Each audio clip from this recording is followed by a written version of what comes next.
जय तल सद्गुरु प्रो महाराज को जय। गुरुर्ब्रह्मा गुरुर्विष्णु गुरुर्देवो महेश्वरः गुरु साक्षात् परब्रह्म तस्मै श्री गुरवे नमः। श्री दक्षिणामूर्ति समारंभां श्री शिवरामदीक्षितमध्यमां श्री बुरहानार्य पर्यन्तं वंदे श्री सत्ययाख्य गुरु परंपरां। जय तल सद्गुरु प्रो महाराज को जय। భగవద్గీత 18వ అధ్యాయంలో 64, 65 శ్లోకాలు ఒకసారి గుర్తు చేసుకునేటువంటి ప్రయత్నం చేద్దాం. ఇంతమంది మనం చాలాసార్లు ఈ భగవద్గీత చదివి ఉన్నాం. ఈ శ్లోకాల్లో చెప్పింది కూడా మనకు తెలిసి ఉన్నదే, కొత్త విషయం ఏం కాదు.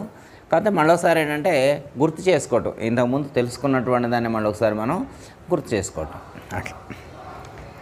18వ అధ్యాయంలో 64వ శ్లోకంలో ఫస్ట్ పరమాత్మ ఒక మాట చెప్తారు. సర్వగుఖ్యతమం భూయః శృణు మే పరమం వచః ఇష్టోసి మే దృఢమితి తతో వక్ష్యామి తే హితం.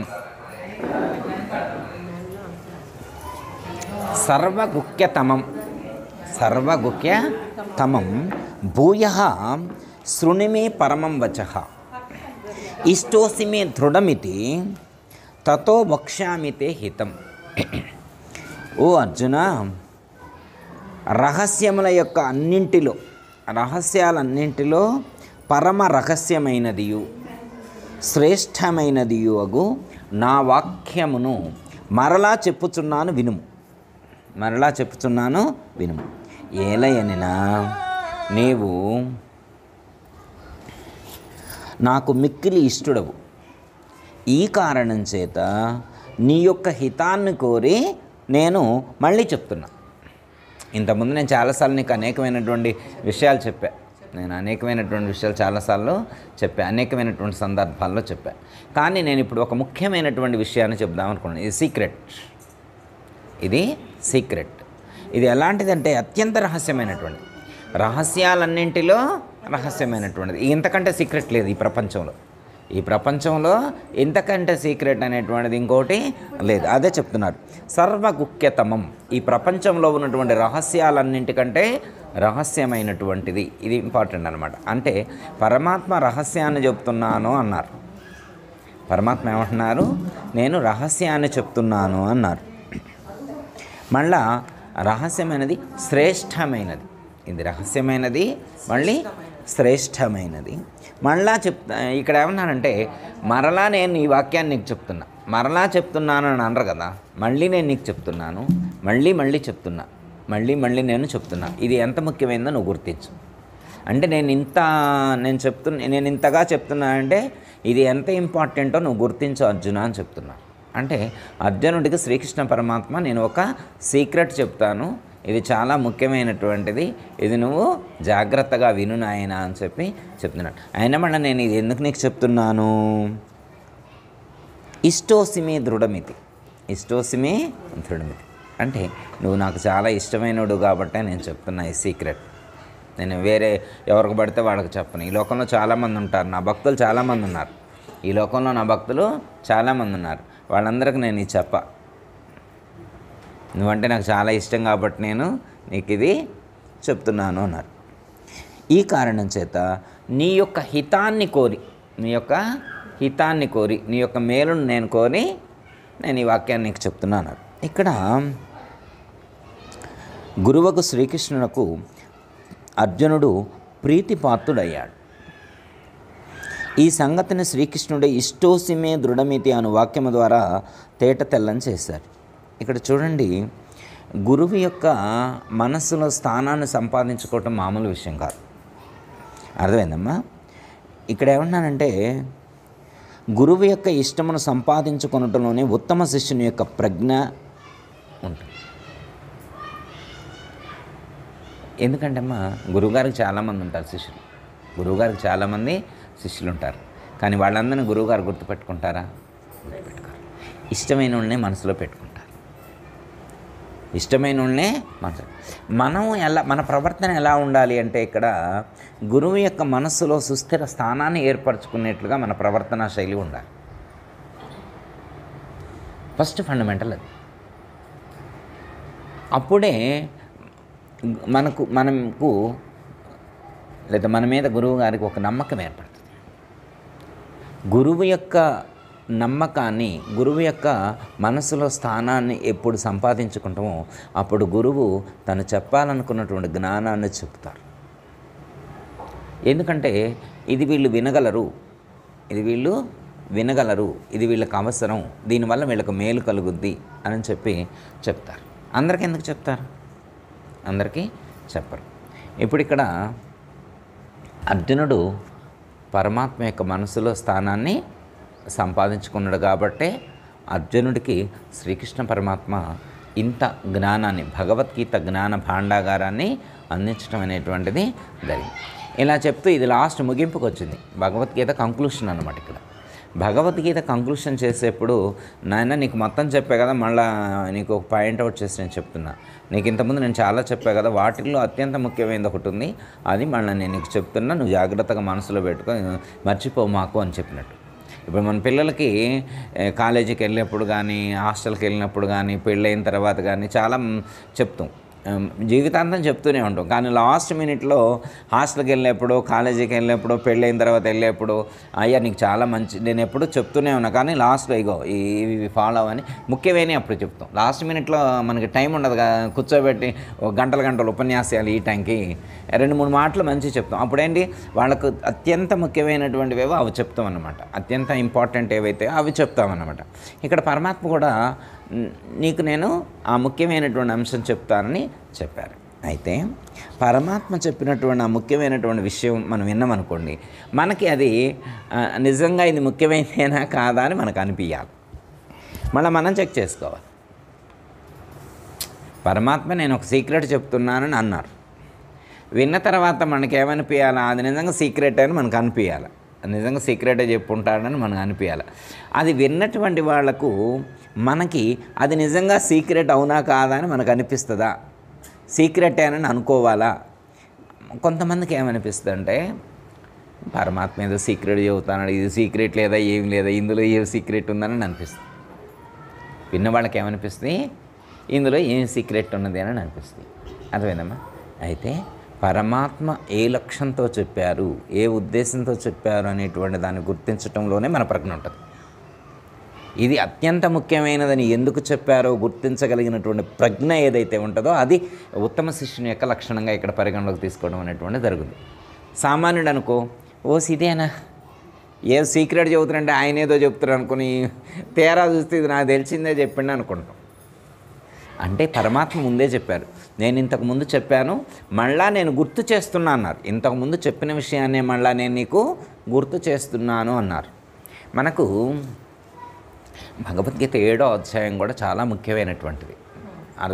ప్రతిదీ ముఖ్యమైనదేమ్మా, ప్రతిదీ ముఖ్యమైనది, కానీ 7వ అధ్యాయం కూడా చాలా ముఖ్యమైనటువంటిది. 7వ అధ్యాయంలో ఒక మాట చెప్తారు, మయ్యాసక్త మనఃపార్థ యోగం నింజన్ మదాశ్రయ. మయ్యాసక్త మనఃపార్థ యోగం నింజన్ మదాశ్రయ అసంశయం సమగ్రం మాం. అంటే నీకు సంశయము లేనటువంటి, ఇంకా నీకు సందేహం లేకుండా ఉండేటువంటి ఒక పరిపూర్ణమైనటువంటి జ్ఞానాన్ని నీకు అందిస్తాను అని చెప్పారు. జ్ఞానం తేహం సవిజ్ఞానమిదం మోక్షామి అశేషతః. ఈ ప్రపంచంలో నేను ఒకసారి నీకు ఒక జ్ఞానాన్ని అందిస్తే, నేను ఈ ప్రపంచంలో నీకు ఒక రకమైనటువంటి జ్ఞానాన్ని అందిస్తాను ఆయన. ఒకవేళ నువ్వు కనుక ఆ జ్ఞానాన్ని నువ్వు పట్టుకోగలిగితే, ఇక ఈ ప్రపంచంలో నీకు ఏ జ్ఞానంతో పని లేదు. మళ్ళీ నువ్వు ప్రయత్నం చేయాల్సిన అవసరం కానీ, సాధన చేయవలసినటువంటి అవసరం కానీ లేనటువంటి జ్ఞానాన్ని నేను అందిస్తాను. యజ్ఞాత్వా నేహ భూయో అన్యత్ జ్ఞాతవ్యం అవశిష్యతే. అన్య జ్ఞానాలను నీవు ఆశ్రయించవలసినటువంటి అవసరం లేదు. నేను చెప్పినటువంటి జ్ఞానాన్ని నువ్వు పట్టుకోగలిగితే. అంటే విద్యాప్రకాశ్ దగ్గర వారు తాత్పర్యం రాశారు దానికి. ఈ దేనిని తెలుసుకుంటే ఈ ప్రపంచంలో మళ్ళీ ఇంకా తెలుసుకోవలసినటువంటిది మిగిలి ఉండదు, అట్టి అనుభవ సహితమైనటువంటి జ్ఞానమును నీకు అందించుచున్నాను అర్జున అని చెప్తారు. అంటే దేనిని తెలుసుకుంటే ఈ ప్రపంచంలో ఇంకా తెలుసుకోవలసినటువంటిది మిగిలి ఉండదు. ఈ కంక్లూషన్ అనమాట, ఈ కంక్లూషన్ చెప్పారనమాట అక్కడ. అంటే పరమాత్మ చెప్పినటువంటి జ్ఞానాన్ని మనం గుర్తెరిగితే, దాన్ని మనం ఐడెంటిఫై చేయగలిగితే ఇంకా ఈ ప్రపంచంలో మీరు ఏ సాధన చేయరిక. ఎందుకంటే సాధన యొక్క ఆ సాధ్య స్వరూపాన్ని, ఆ లక్ష్యాన్ని సూచించారు అక్కడ. అర్థమైంది. ఎవరైతే ఆ లక్ష్యాన్ని చేరుకున్నారో ఇంకా లక్ష్యాన్ని చేరుకున్న తర్వాత ఇక సాధనతో పని ఏముంది? ఇంకా నేను సాధన చేస్తున్నానంటే నువ్వు లక్ష్యాన్ని చేరలేదని అర్థం. దేనిని తెలుసుకుంటే మళ్ళీ ఈ ప్రపంచంలో ఇంకొక దానిని తెలుసుకోవాల్సినటువంటి అవసరం లేకుండా ఉంటుందో అలాంటి అనుభవ సహితమైనటువంటి జ్ఞానం అన్నారు. మళ్ళీ ఇక్కడ మామూలుగా థియరీ పార్ట్ చెప్పలేదు, ఇట్స్ ఎ ప్రాక్టికల్ ఎక్స్పీరియన్స్. అనుభవ సహితమైనటువంటి జ్ఞానం కావాలి ఇక్కడ. జ్ఞానానికి విజ్ఞానానికి ఉన్న వేరియేషన్ అది. జ్ఞానము అంటే తెలుసుకోవటం, విజ్ఞానం అంటే ప్రాక్టికల్ నాలెడ్జ్, ఇది ఎక్స్పీరియన్స్తో కూడి ఉన్నటువంటి నాలెడ్జ్. అది దాన్ని అనుభవ సహితమైనటువంటి జ్ఞానం. ఆ 2వ శ్లోకానికి ఆ అధ్యాయం పేరు అనువదించారు మనకి. విజ్ఞాన యోగం అనే పదాన్ని సూచించటం యొక్క ముఖ్య ఉద్దేశం అదేనమాట. అనుభవ సహితమైనటువంటి జ్ఞానాన్ని వారు మనం పొందాలి. పరమాత్మ చెప్తారు అది 6వ అధ్యాయంలోనే చెప్పారు. 6వ అధ్యాయం ఆత్మ సంయమ యోగంలోనే ఆ జ్ఞాన రహస్యాన్ని మనకు అందించారు. కాకపోతే అది మనకు అనుభవానికి అందాలి. అనుభవానికి అనుభవానికి వచ్చినట్టు గుర్తేంటంటే ఇంకా మళ్ళీ ఎలాంటి ప్రయత్నం చేయకుండా ఉండాలి. మళ్ళీ ఇక సాధన నువ్వు చేయవలసినటువంటి అవసరం లేదు. మళ్ళీ ఇంకా నువ్వు సాధన కొనసాగిస్తూ ఉన్నావు అంటే అది నీకు అనుభవానికి అందలేదు అని అర్థం అన్నమాట. సపోజ్ ఉదాహరణకి అక్కయ్య గారు ఒకళ్ళ ఇంటికి వెళ్ళినాం, వాళ్ళు టిఫిన్ పెట్టారు, టిఫిన్ చేసినాం. మళ్ళీ పక్కింటికి వెళ్ళినాం, వాళ్ళ ఇంటి దగ్గరికి వెళ్ళినాం, టిఫిన్ పెట్టండి అని అడిగారు అనుకో, ఏంటని అర్థం?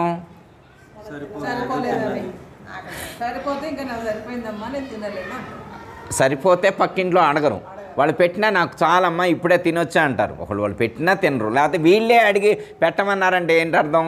ఇక్కడ సరిగా పెట్టలేదని అర్థం. పక్కింట్లో ఇంతకుముందు చోట వాళ్ళు సరిగా పెట్టలేదని అర్థం. అంతేగమ్మా. అంటే అనుభవానికి అందినటువంటి వాడు ప్రత్యేకంగా వేరే ఏ సాధన చేయరు. అంటే సమయస్ఫూర్తితో చేసే సాధన వేరు, అవసరం కోసం చేసే సాధన వేరు, కావాలని ప్రత్యేకించి చేసేటువంటి సాధన వేరు.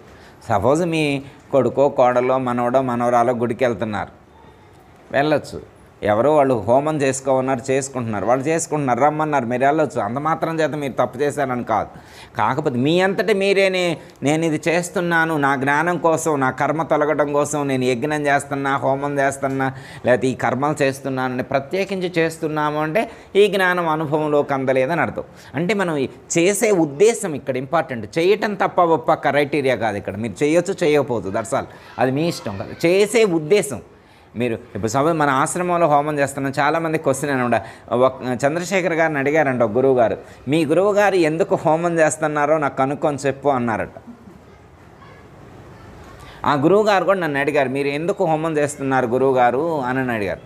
నేను ఇది ఇప్పుడు చెప్పనండి, మీకు తర్వాత సెపరేట్గా చెప్తా అన్న. అర్థమైందమ్మా? దాని ఉద్దేశం వేరు, మన ఉద్దేశం వేరు. ఇప్పుడు హోమం చేస్తే జ్ఞానం కలుగుద్దని కాదు ఉద్దేశం అక్కడ. ఆత్మజ్ఞానం కోసం హోమం అని కాదు. ఇప్పుడు మనకు ఆరోగ్యం బాగలేదు, మోకాలు నొప్పి వచ్చింది, ట్యాబ్లెట్ వేసుకోవటం లాగనమాట. వాతావరణంలో పవిత్రత ఏర్పడుతుంది. ఇప్పుడు సపోజ్ ఉదాహరణకమ్మా, ఒక దీపం వెలిగించి మీరు మంత్రం చదువుతారా చదవరా ఇంటికాడ కూర్చొని? దీపం వెలిగించి మంత్రం చదవడం తప్ప? అలాగే అగ్నిహోత్రాన్ని వెలిగించి మంత్రం చదువుతున్నాం, మనం ఏమైనా తప్పు చేస్తున్నాం అక్కడ? దీపం వెలిగించి మంత్రం చదవటం ఎట్లో, అగ్నిహోత్రాన్ని వెలిగించి మంత్రం చదవటం కూడా అట్లే. ఇక్కడ మామూలుగా వెస్టిగా చేస్తున్నాం, అక్కడ సామూహికంగా చేస్తున్నాం. సామూహికంగా మంత్ర జపం చేయటం అనేటువంటిది శ్రేయస్కరమైనటువంటిది. ఆ అగ్నిహోత్రంలో సుగంధ ద్రవ్యాలను పెంచటం ద్వారా ఈ వాతావరణం మొత్తం కూడా ఒక పవిత్రత ఏర్పడుతుంది. చూడండి అమ్మ, మనం 3 సంవత్సరాల నుంచి హోమం చేస్తున్నాం. 3 సంవత్సరాల నుంచి మనం చేసేటువంటి హోమం యొక్క ఎఫెక్టు ఈ వాతావరణం, ఈ సుభాష్ నగరి, ఈ బజారు మీద ఖచ్చితంగా ఉంటుందన్నమాట. వాళ్ళకు తెలిసినా తెలియకపోయినా కానీ ఈ ఆశ్రమం సరౌండింగ్స్లో ఉండేటువంటి వాళ్ళందరికీ కూడా ఆ పవిత్ర భావన అనేటువంటిది కలుగుతుంది. వాళ్ళకు తెలియకుండానే వాళ్ళకి ఆ మేలు జరుగుద్ది. వాళ్ళకి తెలియదు అనమాట, ఇంత మేలు జరుగుతుంది, మేము ఆశ్రమం పక్కన ఉన్నాం కాబట్టి మాకు ఇంత మేలు జరుగుతుందని వాళ్ళకి తెలియదు. మనకు తెలుస్తుంది అనమాట ఎంత మేలు జరుగుద్దో. అదేనమ్మా. అట్లే ఒక అంటే ఉద్దేశం ఇక్కడ ప్రధానమైనటువంటిది. ఏ ఉద్దేశంతో చేస్తున్నాం అనేటువంటిది ప్రధానం అన్నమాట. ఏ ప్రయోజనం కోసం చేస్తున్నామని. అయితే ఇక్కడ ఏమని చెప్తున్నారంటే ప్రత్యేకించి నువ్వు ఒక లక్ష్యంతో సాధన చేయొద్దు. ఎందుకంటే సాధన అయిపోయిందని చెప్పాక, నాకు అన్నం తినటం అయిపోయిందని చెప్పిన తర్వాత పక్కింటి కాడేళ్ళి మళ్ళీ నేను తింటా అంటే ఇక్కడ సరిగా తినలేదని అర్థమైందమ్మా. అలాగే ఇక్కడ అనుభవ సహితమైనటువంటి జ్ఞానాన్ని పొందినటువంటి వాళ్ళు ఈ ప్రపంచంలో ఇంకొక దానికోసం ప్రయత్నం చేయరు. దేనిని తెలుసుకోవడం ద్వారా మిగతా ఇంకొక దాన్ని తెలుసుకోవాల్సిన అవసరం లేదని చెప్పారో అలాంటి జ్ఞానాన్ని మనం పొందాం కదా, మళ్ళీ ఇంకా మనం ఏం ప్రయత్నం చేస్తాం? చెయ్యం కదా. అది అనుభవ సహితమైనటువంటి జ్ఞానం. అంటే అలాంటి అనుభవ సహితమైనటువంటి జ్ఞానాన్ని పొందినటువంటి వాళ్ళకి ఇక్కడ 18వ అధ్యాయంలో 65వ శ్లోకంలో శ్రీకృష్ణ పరమాత్మ చెప్పేటువంటి ఆ రహస్యాన్ని ఐడెంటిఫై చేయగలుగుతారు. అదే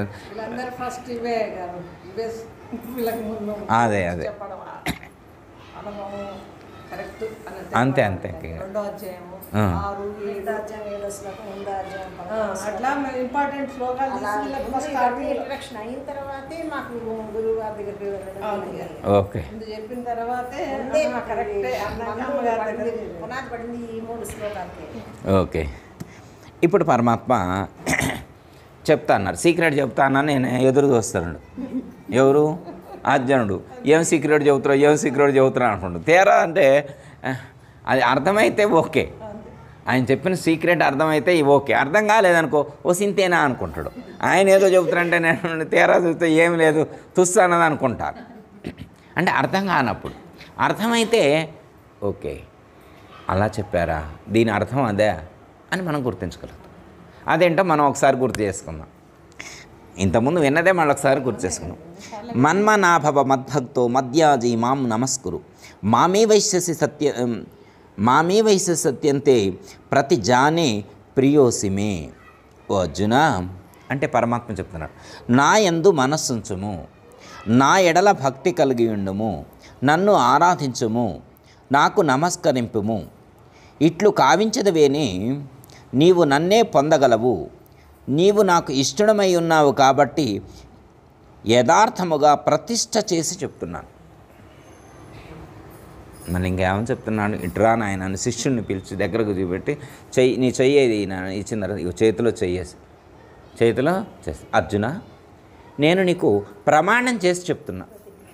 ప్రతిజ్ఞ చేసి అంటే నేను నీకు ప్రమాణం చేసి చెప్తున్నా.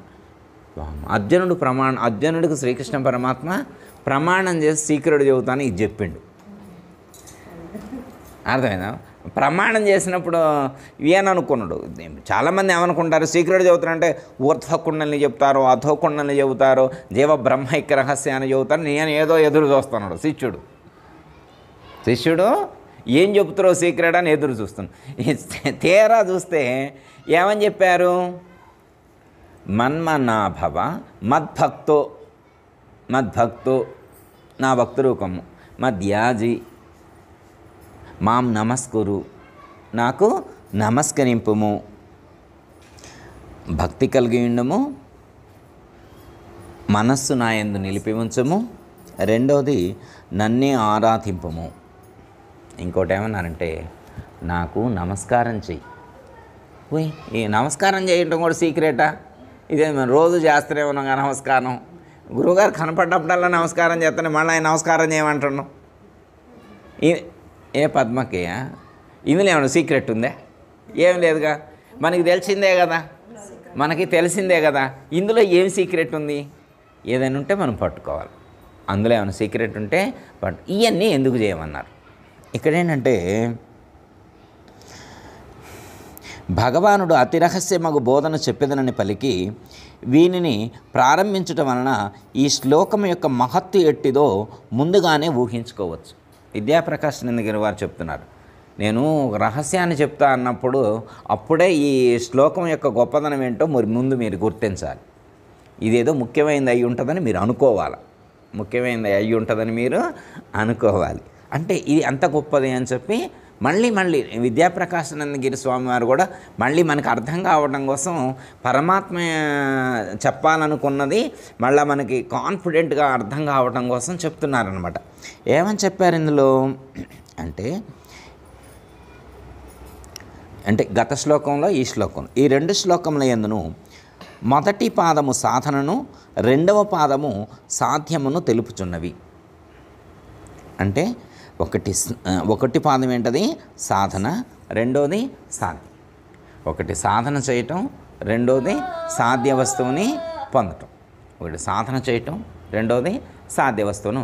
మరి ఇందులో సాధన చేసేది ఏముంది, సాధ్య వస్తువును పొందేది ఏముంది, అంత సీక్రెట్ ఏముంది, మనకు తెలియంది ఏముంది అని మనకు అనిపిస్తుంది. ఓకే, తెలుగు.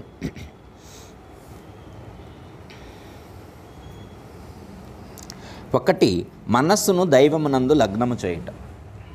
ఒకటి ఏం చేయాలని చెప్తున్నారు?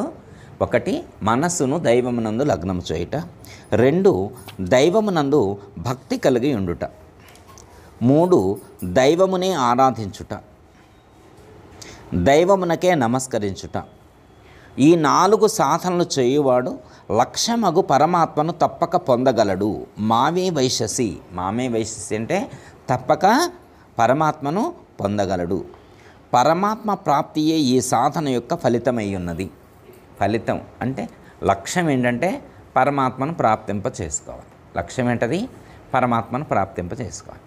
ఈ పరమాత్మను మనం ఎందుకు ప్రాప్తింప చేసుకోవాలి? ముందు సాధన చెప్పారు, దీంట్లో సాధన చెప్పారు.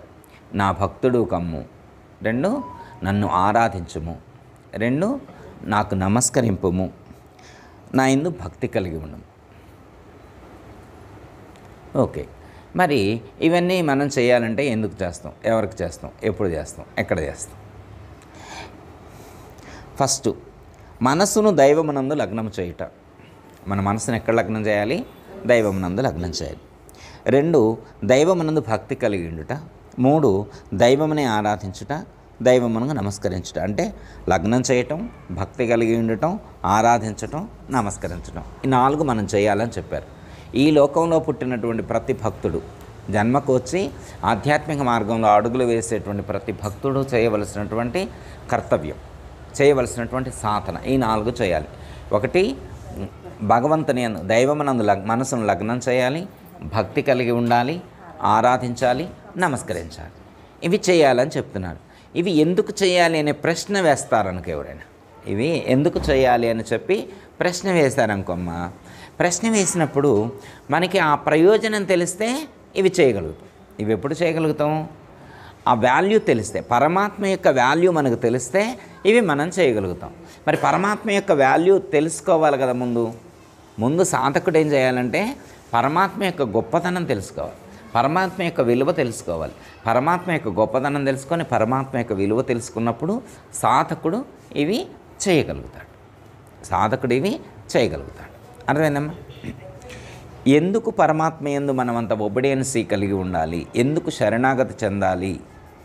మనం ఎందుకు శరణాగతి చెందాలి అంటే ఈ ప్రపంచంలో మన కోసం కానీ మన పట్ల కానీ పరమాత్మ తప్ప ఇంకెవరూ అంత మేలు చేయరు అన్నమాట. మనకి పరమాత్మ లేకుంటే మనకు ఉనికి లేదు. పరమాత్మ లేకుంటే మనకు ఉనికి లేదు. మన ఉనికికి మూలం ఎవరు? పరమాత్మ. మన ఉనికికి మూలం ఎవరు? పరమాత్మ. పరమాత్మ ఉంటేనే మనం జీవించగలుగుతున్నాం. ఎందుకు అంటే లోపల ఉన్న జీవం ఆయనే అయి ఉన్నాడు. లోపల ఉన్న జీవం ఎవరై ఉన్నారు? ఆయనే ఉన్నారు. ఆయన లేకపోతే ఆ జీవం లేదు. ఆయన లేకపోతే ఆ జీవం లేదు. సపోజ్ ఉదాహరణకి ఈ ప్రపంచంలో కొన్ని మనం చేయలేం. ఈ ప్రపంచంలో కొన్ని మనం చేయలేం. అవి పరమాత్మ యొక్క అనుగ్రహంతో, పరమాత్మ యొక్క శక్తితోటే చేయగలుగుతున్నాం. అవి జరుగుతున్నాయి. మనకు తెలిసినా తెలియకపోయినా అది సంకల్పిత చర్యలైనా కానీ అసంకల్పిత చర్యలైనా కానీ వాటి వెనకాతాల పరమాత్మ యొక్క శక్తి పనిచేస్తుంది. సపోజ్ ఉదాహరణకమ్మా, రోజుకి గుండె ఎన్నిసార్లు కొట్టుకుంటుంది? నిమిషానికి 70 సార్లు ఏమంటారు కమ్మా అమ్మ? 72 సార్లు కొట్టుకుంటుంది అంటారు కదా. మీరు ఎప్పుడైనా కానీ గుండెని ఇట్లా 72 సార్లు కొట్టుకోవాలని మీరు ఏమన్నా చెప్పారా ఎవరికైనా? ఇప్పుడు సైన్స్ బయాలజీ చదువుకున్నటువంటి స్టూడెంట్స్ కానీ టీచర్స్ కానీ వాళ్ళకి అది తెలుస్తుంది అలా కొట్టుకునే సంగతి. ఇప్పుడు మరి ఏమీ తెలియనటువంటి పల్లెటూరులో ఉన్నోళ్ళు ఉన్నారు, వాళ్ళకి ఏమైనా తెలుసా? అది అసలు గుండె ఉన్నదని తెలుసు కానీ అది అన్నిసార్లు కొట్టుకున్నది ఇన్నిసార్లు కొట్టుకున్నదని ఏమైనా తెలుసుదా? ఇప్పుడు పెద్ద పెద్ద రీసెర్చ్ ల్యాబ్స్లో దీని మీద ఇన్వెస్టిగేషన్ చేస్తూ ఉంటారు, బాడీలో ఉన్నటువంటి పార్ట్స్ మీద, ఆర్గాన్స్ మీద, ఈ సిస్టమ్ మీద, ఒక బయాలజీ సిస్టమ్ మీద అనేకమైనటువంటి రీసెర్చ్లు చేస్తున్నారు. అంటే ఇంత పెద్ద పెద్ద చదువుకొని పెద్ద పెద్ద బోర్డులు పెట్టుకొని పెద్ద పెద్ద ల్యాబ్లు పెట్టి కొన్ని కోట్లు ఖర్చు పెట్టి కొన్ని కోట్లు ఇన్వెస్ట్ చేసి ఇన్వెస్టిగేషన్ చేస్తూ ఉన్నారు.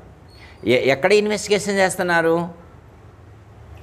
మన శరీరాల మీదనే ఇన్వెస్టిగేషన్ చేస్తున్నారు. మన శరీరం లోపలకు వెళ్ళి పరిశోధన చేస్తూ పరిశీలన చేస్తున్నారు. ఈ విషయం పల్లెటూరులో ఉన్న వాళ్ళకి తెలుసా దీని మీద ఇంత ఇన్వెస్టిగేషన్ చేస్తున్నారని? ఒక లివర్ మీద ఇంత ప్రయోగాలు చేస్తున్నారు, ఇంత పరిశోధన చేస్తున్నారని, ఒక కిడ్నీ మీద ఇంత పరిశోధన చేస్తున్నారని కదా, ఒక లంగ్స్ మీద కానీ, ఒక న్యూరో సిస్టమ్ మీద, ఒక బ్రెయిన్ మీద, వీటి మీద ఇంత పరిశోధన చేస్తున్నారని తెలుసా? ఇది హార్డ్వేర్. ఇక్కడ రీసెర్చ్ చేసేది ఏంటిది? దేని మీద? హార్డ్వేర్ మీద. సాఫ్ట్వేర్ మీద రీసెర్చ్ చేసేవాళ్ళు లేరు, మళ్ళీ హార్డ్వేర్ మీద రీసెర్చ్ చేసేవాళ్ళు కొంతమంది ఉన్నారు. సాఫ్ట్వేర్ మీద రీసెర్చ్. సాఫ్ట్వేర్ ఏంటది? అంతఃకరణ చతుష్టయం. మనసు, బుద్ధి, చిత్తము, అహంకారం అనేటువంటిది అంతఃకరణ చతుష్టయం సాఫ్ట్వేరు. హార్డ్వేరు 25 స్థూల శరీర భాగాలతో ఉన్నటువంటి స్థూల శరీరం హార్డ్వేర్ అయితే, ఇందులో ఉన్నటువంటి ఆర్గాన్స్ అన్నీ హార్డ్వేర్ అయితే, ఆ లోపల ఉన్నటువంటి మనసు, బుద్ధి, చిత్తము, అహంకారం అనేటువంటిది సాఫ్ట్వేర్. మరి దీని మీద పరిశోధన చేసేవాళ్ళు దీని మీద చేస్తున్నారు, దాని మీద పరిశోధన చేసేటువంటి వాళ్ళు దాని మీద పరిశోధన చేస్తున్నారు. పరిశోధన చేసిన తర్వాతనే కదా వాళ్ళు చెప్పేది. నిన్న ఒక గురువుగారు ఉపన్యాసం చెప్తూ E=mc² అన్నారు. E=mc² అన్నారు. అంటే పదార్థం ఎంత ఉందో శక్తి కూడా అంతే ఉంది. పదార్థం కంటే శక్తి తక్కువ లేదు, శక్తి కంటే పదార్థం ఎక్కువ లేదని చెప్పి మనకి సబ్జెక్ట్ చెప్పారు. మరి పదార్థం ఎంత ఉందో వెయిటేజీ మనం చూసినప్పుడు పదార్థం వెయిటేజీ కనపడుతుంది, కానీ మరి శక్తి వెయిటేజీని మనం గుర్తించగలుగుతాం. ఎనర్జీని ఎలా వెయిట్ చేయగలుగుతాం, ఎలా వెయిట్ తోచగలుగుతాం? అర్థమైందమ్మా? అది సూక్ష్మంగా ఉంటుంది. సపోజ్ ఉదాహరణకమ్మా, మన పాత ఎగ్జాంపుల్ మళ్ళీ ఒకసారి గుర్తు చేస్తాం. ఒక 100 కేజీలు కట్టెలు 100 కేజీల కట్టెలు ఇటువైపు పెట్టాం, వాటిని కాల్చాం. కాల్చితే బూడిద 95 కేజీలైనా ఉండకపోయిద్దా అమ్మ? ఉండదా? 95 కేజీలు ఉండదు, ఉండదా? 90 కేజీలైనా ఉంటుంది, 5 కేజీలే ఉంటుంది. ఓకే, అంటే 100 కేజీల కట్టెలు కాలిస్తే 5 కేజీలు బూడిద ఉంది. ఇప్పుడు మరి 95 కేజీల బరువు ఆడికి పోయింది. ఇప్పుడు ఎవరు ఎత్తపోయారా 95 కేజీల బరువుని? అది ఎక్కడుంది అంటే అది నశించలేదు. జ్ఞాన దృష్టితో మనం ఆలోచించాల్సింది ఏంటంటే ఆ 95 కేజీల వెయిట్ అని ఉంటుంది. ఇప్పుడు 100 కేజీల పదార్థ రూపంలో ఉన్నటువంటి దాన్ని మనం కాల్చినప్పుడు ఇప్పుడు 5 కేజీలే ఉంది అంటే ఆ 95 కేజీల వెయిట్ అనేటువంటిది శక్తి రూపంలో ఉంది, అది నశించలేదన్నమాట. E=mc² సూత్రం అదే అనమాట. పదార్థం శక్తిగా మారుద్ది, శక్తి పదార్థంగా మారుద్ది. అయితే ఇప్పుడు మళ్ళీ దీనికి ఎట్లా అంటే ఇప్పుడు 95 కేజీల వెయిట్ ఎక్కడుంది? ప్రకృతిలో ఉంది. 95 కేజీల వెయిట్ ప్రకృతిలో ఉంది. మళ్ళీ మనం ఎప్పుడైనా దానికి సంబంధించినటువంటి విత్తనాన్ని ఒకటి తీసుకొని అక్కడ పెడితే ఈ 95 కేజీల వెయిట్ వచ్చి అక్కడ మారిపోయింది. అర్థమైందమ్మా? ప్రకృతిలో ఉన్నటువంటి ఈ 95 కేజీల వెయిట్ ఆవిరి రూపంలో ఉన్నటువంటిది, సూక్ష్మ రూపంలో ఉన్నటువంటి ఆ ఎనర్జీ మళ్ళీ పదార్థంగా కన్వర్ట్ అవుతుంది. మళ్ళీ దీన్ని కొట్టేసిస్తే మళ్ళీ కింట ఉంటుంది. ఇది పదార్థం శక్తిగా మారుద్ది, శక్తి పదార్థంగా మారుద్ది. స్థూల శరీరం సూక్ష్మంగా అవుద్ది, శరీరాన్ని విడిచిపెట్టినప్పుడు ఉంది సూక్ష్మంగా అవుతుంది. మళ్ళీ సూక్ష్మ శరీరమే మళ్ళీ స్థూలంగా మారుద్ది. వేరే ఏం లేదు, పదార్థం శక్తిగా మారుద్ది, శక్తి పదార్థంగా మారుద్ది, స్థూలం సూక్ష్మం అవుద్ది, సూక్ష్మం స్థూలం అవుద్ది. ఇదే జననం మరణం, రీసైకిల్ అవుతుంది అనమాట. విత్తే చెట్టై పుట్టును విత్తే విత్తనము రీతి విలేను ధరపై విత్తుకు చెట్టుకు వేరే విత్తనమున ఒకటి ఉన్నదన్నా వినకూడదు. విత్తు చెట్టులారంటే విధమూభి మెరుగదు, అట్టుత్తా బయలేరు కాదు సత్తు చిత్తులారంటిని. ఎంత క్లారిటీకి చెప్పారు? విత్తు చెట్టు ఒకటే, వేరు కాదు అని క్లారిటీ చెప్పారు. పదార్థం శక్తి అవుద్ది, శక్తి పదార్థం ఉంది, ఇదంతా చెప్పారు. అయితే ఎందుకు చెప్తున్నానంటే మన శరీరంలో ఉండేటువంటి అనేకమైనటువంటి మార్పులు మనకు తెలియకుండానే జరుగుతున్నాయి. మనం పుట్టిన తర్వాత ఇప్పటికి ఎన్ని సంవత్సరాలైంది? ఒక 50, నాకు 50, మీకు 60, 70 అట్లా ఉన్నోళ్ళు సీనియర్స్ ఉన్నారు, 70 పైన ఉన్నోళ్ళు కూడా ఉన్నారు అమ్మ. హెల్త్ ఇష్యూ వచ్చినప్పుడు హాస్పిటల్కి వెళ్తేనే లోపల ఏమేమి ఉన్నాయో వాళ్ళు చెబితే అర్థమవుతుంది. అప్పుడు దాకా అసలు అవి ఉన్నాయని కూడా మనకు తెలియదు. ఏమేమి ఎంత కెమికల్ వర్క్ జరుగుతుందో లోపల, ఎంత కెమిస్ట్రీ వర్క్ ఉందో మనకి ఏమైనా తెలుస్తుందా? ఏమేమి కెమిస్ట్రీ వర్క్ అవుతుందో మనకు తెలియదు అనమాట.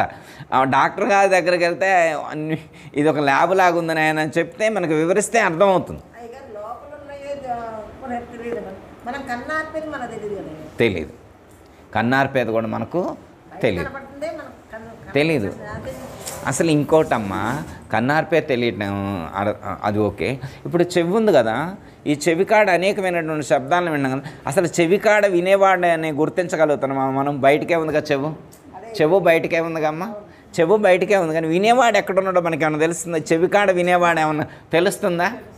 గుర్తించలేకపోతాం. అంటే ఎంత టెక్నాలజీ వాడారు పరమాత్మ. మనం పాటలో చదువుకుంటాం అమ్మా, కంటిలోన కెమెరాను చెవిలోన సౌండ్ బాక్సు ఎటా పెట్టినావయ్యా దేవదేవుడు అని. అంటే ఇక్కడే కెమెరా ఉంది, ఇక్కడే వీడియో రికార్డింగ్ ఉంది, ఇక్కడే సౌండ్ బాక్స్ పెట్టాడు, వైర్లన్నీ లోపలే ప్యాకింగ్ పెట్టాడు, కరెంటు వైర్లన్నీ కూడా నరాల రూపంలో లోపల పెట్టాడు.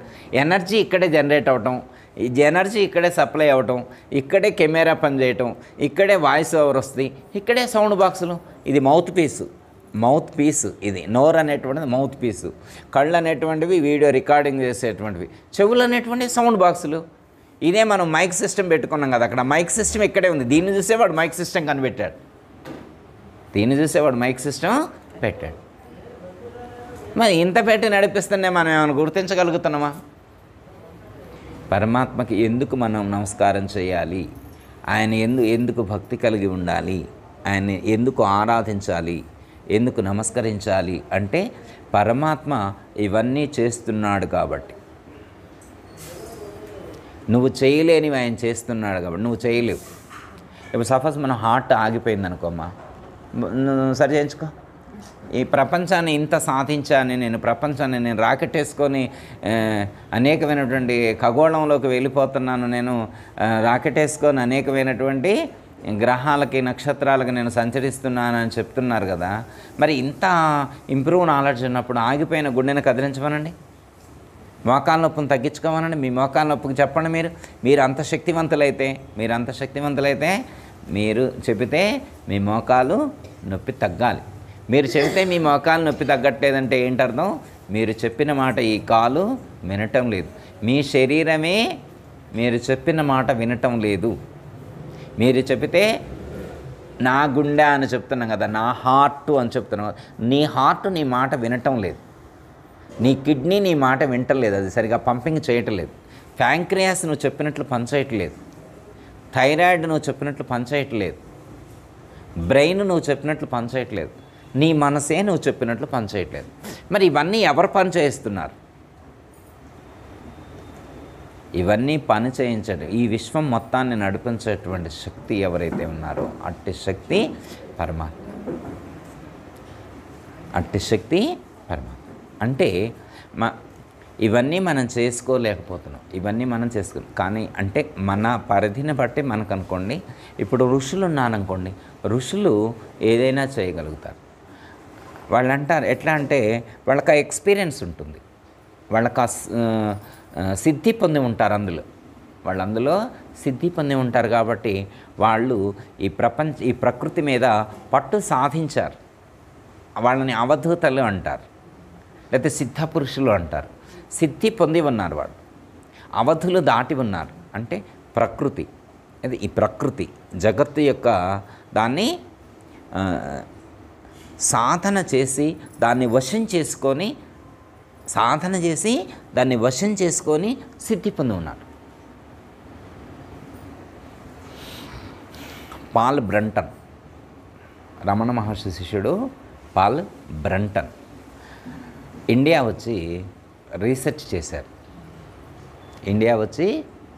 రీసెర్చ్ చేసి ఎంతోమంది గురువులని, యోగులను, ఋషులను, మహాత్ములను దర్శించి వెళ్ళేప్పుడు ఒక యోగా గురువు గారి దగ్గరకు వెళ్తారు దర్శించడానికి. యోగా గురువు గారి దగ్గరకు వెళ్తే ఆయన చెప్తారనమాట. ఆయన చెప్పింది నేను నమ్మశక్యంగా ఉండదనమాట. నేను నా హార్ట్ను బీట్ లేకుండా నేను చేయగలుగుతా. నేను చెప్తే నా హార్ట్ ఆగిపోతుంది, నేను చెప్తే మళ్ళీ యాక్టివేట్ అవుతుందని చెప్తాడనమాట. ఈయన నమ్మడనమాట. నేను అది సాధ్యం కాదు, ఈ ప్రపంచంలో అది ఎలా సాధ్యమవుద్ది, హార్ట్ని ఎలా నువ్వు ఆపగలుగుతావు, ఎలా మళ్ళీ రియాక్టివేట్ చేయగలుగుతావు అంటే నేను చేయగలను, ఆ విద్యలో నాకు పట్టుంది అని చెప్తాడు. ఆయన ప్రాక్టీస్ చేస్తున్నాడు అనమాట. ఆ విద్య ప్రాక్టీస్ చేస్తున్నాడు. బ్రంటన్ అలా కూర్చోబెట్టి నువ్వు ఇట్లా నాకు హార్ట్ మీద నువ్వు చేయి పెట్టి ఉండు, గ్రాడ్యువల్గా బీట్ తగ్గటం అనేటువంటిది నువ్వు గుర్తిస్తావు అన్నాడు. బీట్ తగ్గడం అనేటువంటిది నువ్వు గుర్తిస్తావని చెప్పి ఆయన కంట్రోల్ చేయటం మొదలుపెట్టిండు. హార్ట్ బీట్ని కంట్రోల్ చేస్తూ ఉంటే ఈయనకు తెలుస్తుంది అన్నట్టు, స్పర్శ తెలుస్తుందన్నమాట. అవి తగ్గుకుంటూ వచ్చి 4, 3, 2, 1 స్టాప్. ఈయన చెవి పెట్టి విని చూసిండు, చెయ్యి పెట్టి చూసిండు, ఏం లేదు, ఆయన స్టేబుల్గా ఉండిపోయాడు. కాసేపు అయిన తర్వాత మళ్ళీ రీస్టార్ట్ చేస్తా చూడండి అని చెప్పి ఇట్లా చేయి పెట్టమంటాడు. చేయి పెట్టిన తర్వాత ఆయన రీస్టార్ట్ చేస్తే 1, 2, 3, 4, 5, 6, 7 అట్లా ఇంప్రూవ్ అవటం అనేటువంటి దాన్ని గుర్తించండి. అప్పుడు ఈయన నమస్కారం చేసిండు. ఇంత స్కిల్స్ ఉన్నటువంటి వాళ్ళు ఈ దేశంలో ఉన్నారా అన్నాడు. ఏ దేశంలో ఉన్నారు? ఇంత ప్రజ్ఞ, ఇంత సిద్ధి పొందినటువంటి గురువులు ఎక్కడున్నారమ్మా? మన దేశంలో ఉన్నారు. హిమాలయాల్లో ఇంతకంటే అద్భుతాలు చేసేటువంటి గురువులు ఉన్నారు. అంటే అవి గొప్పని కాదు, ఆ విద్యలో వాళ్ళు ఆ సిద్ధి పొంది ఉన్నారు. ఆ నిష్ణాతులే ఆ సిద్ధి పొంది ఉన్నారు. అయితే ఇక్కడ ఏంటంటే ఈ ప్రపంచంలో ఉన్నటువంటి వాళ్ళందరూ గుండెలు ఆగిపోతే వాళ్ళు యాక్టివేట్ చేసుకోలేకపోతున్నారు. అంటే మన మీద మనకు ఆ కమాండ్ లేదు, మన మీద మనకు ఆ పట్టు లేదు. మరి అవన్నీ అవసరమని కూడా అంటలా. అంటే ఆ యోగా గురువులు అవన్నీ చేసి అవన్నీ సిద్ధి పొందారు, అవన్నీ మనం చేయాలని చెప్పట్లేదమ్మా. అవన్నీ మనకు చేయాలని మీరు వినే ఉంటారు. సిద్ధయోగం అని ఒకటి ఉంది. సిద్ధయోగం అనేటువంటిది ఒకటి ఉంది.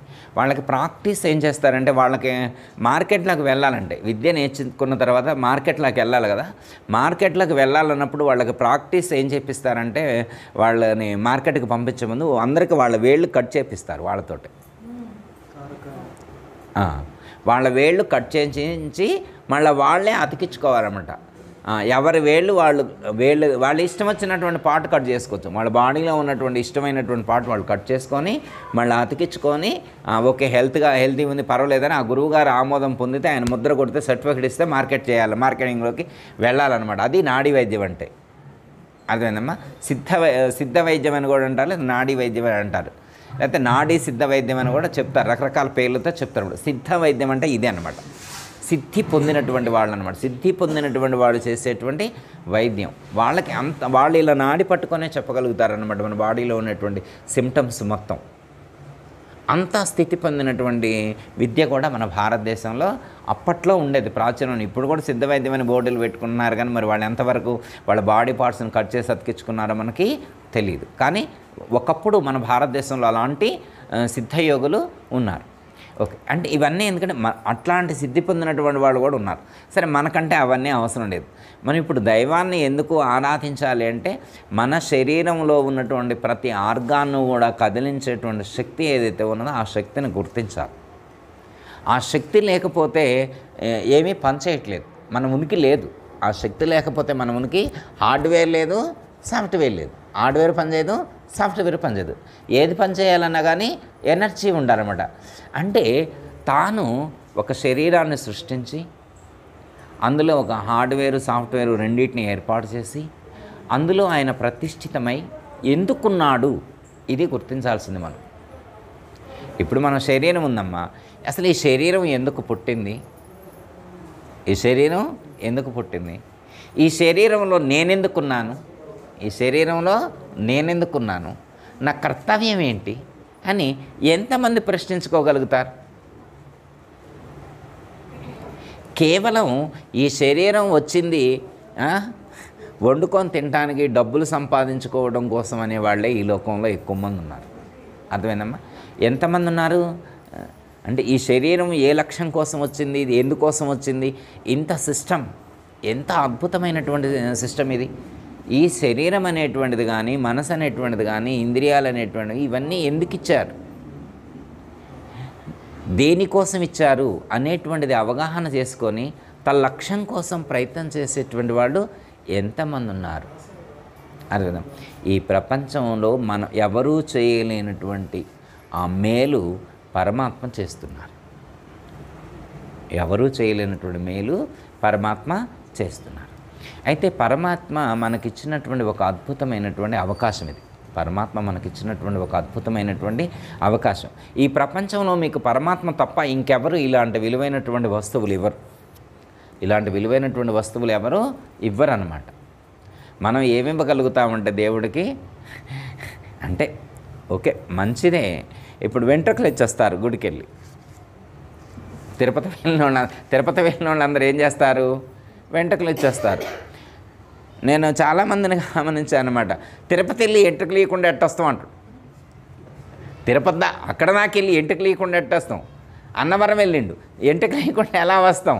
లేకపోతే రామేశ్వరం వెళ్ళిండు, కాశీ వెళ్ళిండు, వెంట్రుకలు ఇవ్వకుండా అంత దూరం వెళ్ళి ఉతకెట్టొస్తాం అంటాడు. అంత దూరం వెళ్ళి వెంట్రుకలు ఇవ్వకుండా ఎలా వస్తాం అంటాడు. అసలు వెంట్రుకలు ఎందుకు ఇవ్వాలని ఎప్పుడైనా అనుకున్నాడా?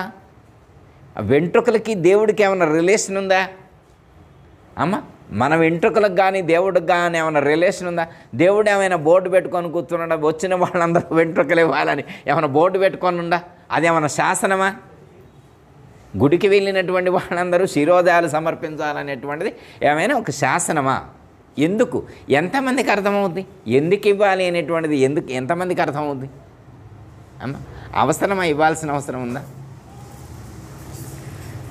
ఒకవేళ ఎవరైనా ఏమండి గుడికి వెళ్ళిన వాళ్ళు 1,000 2,000 లేదా 3,000 లేదా ఒక చెయ్యో ఒక కాలో ఇస్తే చాలా మంచిదంట అండి అన్నారనుకో అమ్మ,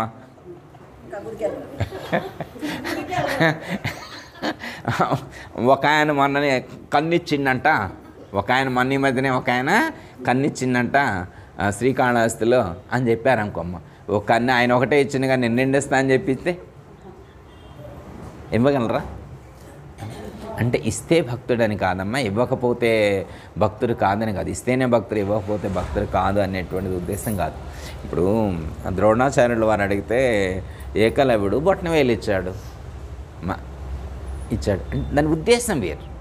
వాళ్ళు ఎందుకు ఇచ్చారనేటువంటి ఆ ధర్మాలు మన వేరే మన సందర్భం కాదు కాబట్టి ఇప్పుడు అంటే ఇవ్వటం అనేటువంటిది త్యాగానికి ప్రతీక. మనం భగవంతుడికి ఇవ్వండి.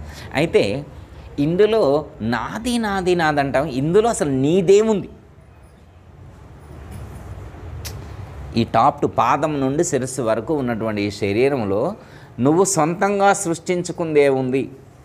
ఏవండి గురువుగారు, కళ్ళజోడు నేను తెచ్చి పెట్టుకుంది, గాజులు నేను వేసుకునే, పట్టాలు నేను పెట్టుకునే, చెవుల పోగులు నేను పెట్టుకున్నాయి, మెళ్ళ వేస్తున్న గొలుసులు నాయే, వడ్డానాలు అవన్నీ నువ్వు తీసి పక్కన పెట్టు.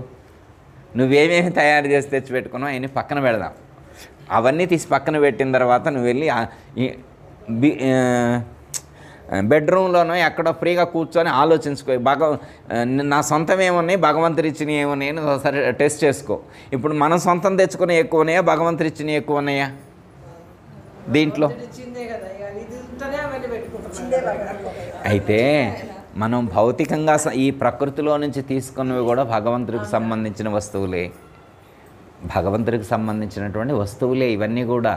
అయితే ఇందులో నాది నాది అనేటువంటి ఆలోచనే ఉంది కానీ ఇందులో ఇది నాదేముంది, ఇందులో నాదేముంది, ఇది పరమాత్మ ఇస్తే ప్రాప్తించింది అనేటువంటి ఒక ప్రసాద భావన. ఒక ప్రసాద భావన ఎంతమందికి ఉంది? అర్థమైందమ్మా? ప్రసాద భావం అంటే భగవంతుడు నాకు ఇది ప్రసాదించాడు, ఇంత ఆరోగ్యవంతమైనటువంటి హార్ట్నిచ్చాడు, ఇంత ఆరోగ్యవంతమైనటువంటి కిడ్నీ ఇచ్చాడు, ఇంత ఆరోగ్యవంతమైనటువంటి లంగ్స్ ఇచ్చాడు, ఇంత ఆరోగ్యవంతమైనటువంటి బ్రెయిన్ ఇచ్చాడు, ఇంత మెమరీ ఇచ్చాడు, ఇంత మంచి మనసు ఇచ్చారు. సాఫ్ట్వేర్ ఇచ్చింది కూడా ఆయనే కదా. ఇంత మంచి బుద్ధి ఇచ్చారు. ఎంతమంది ఆలోచిస్తున్నారు ఇవన్నీ ఆయన ఇచ్చారని? అమ్మ హార్ట్ బాగలేదు, మీ చుట్టాలను అడగండి ఎంతమంది తెచ్చిస్తారు? అమ్మ ఇవ్వరా? బ్రెయిన్ సరిగా లేదనుకోమ్మా, ఎవరిస్తారో అడగండి. కాలు సరిగా లేదు, మన కాలు సరిగా లేదనుకో అమ్మా, ఎవరొచ్చి మనకి కాలు ఇమ్మంటే ఇస్తారో, ఓ అసలే మా పెన్నాం అడుగుతుంది, కాలే కదా నాకు లేపైనా ఏం కాదని ఇస్తారమ్మా. అంటే కొన్ని వస్తువులు ఈ ప్రపంచంలో ఎవరు ఇవ్వలేరు, భగవంతుడు తప్ప, పరమాత్మ తప్ప ఇంకెవరు ఇవ్వలేరు, పరమాత్మ తప్ప ఇంకెవరు ఇవ్వలేరు. అవి పరమాత్మ మాత్రమే ఇవ్వగలడు. అవి ఎవరు ఇవ్వగలుగుతారు? పరమాత్మ మాత్రమే ఇవ్వగలడు. పరమాత్మ అయినా కానీ ఎప్పుడైనా మీ దగ్గర డబ్బులు తీసుకొని ఇచ్చాడా?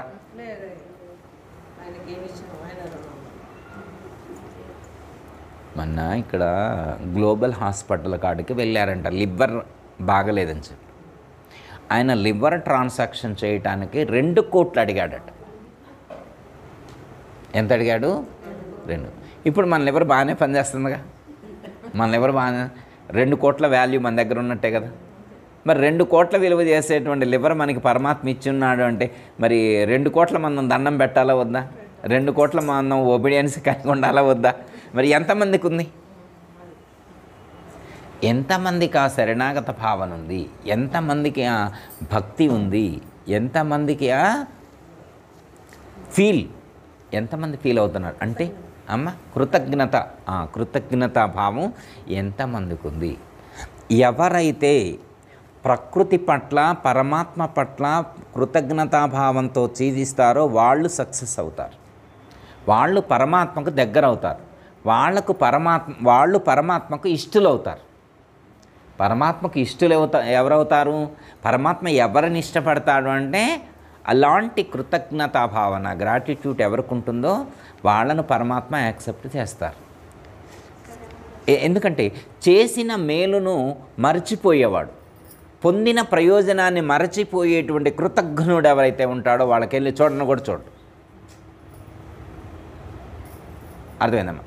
మామూలుగా బస్సులో జర్నీ చేసేప్పుడు ఒకడు 10 నిమిషాలు ఒకడు సీట్ ఇచ్చాడు, వాడు నిల్చున్నాడు, మనకి సీట్ ఇచ్చి వాడు నిల్చున్నాడు, దిగేప్పుడు థ్యాంక్స్ సార్ అంటే 10 నిమిషాలు నువ్వు కూర్చోవడానికి సీట్ ఇచ్చినోడికే థ్యాంక్స్ అంటే 100 సంవత్సరాలు ఇందులో నువ్వు ఉండటానికి ఒక అవకాశం కల్పించారు. నువ్వు ఉండటానికి, నువ్వు ఈ శరీరంలో ఉండటానికి, శరీరం నువ్వు కాదు 100 సంవత్సరాలు ఈ శరీరంలో నువ్వు కూర్చోవడానికి, ఇందులో నిల్చోవడానికి, ఇందులో పడుకోవడానికి పరమాత్మ నీకు అవకాశం కల్పించారంటే ఎంత రెస్పెక్ట్తో ఉండాలి, ఎంత కృతజ్ఞతాభావంతో ఉండాలి.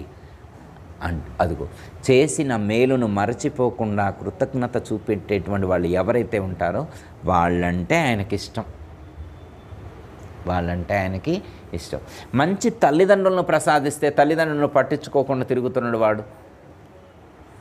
మంచి తల్లిదండ్రులని ఇచ్చారు అంటే ధర్మాన్ని పాటించకపోతే ఈ ప్రపంచంలో పరమాత్మ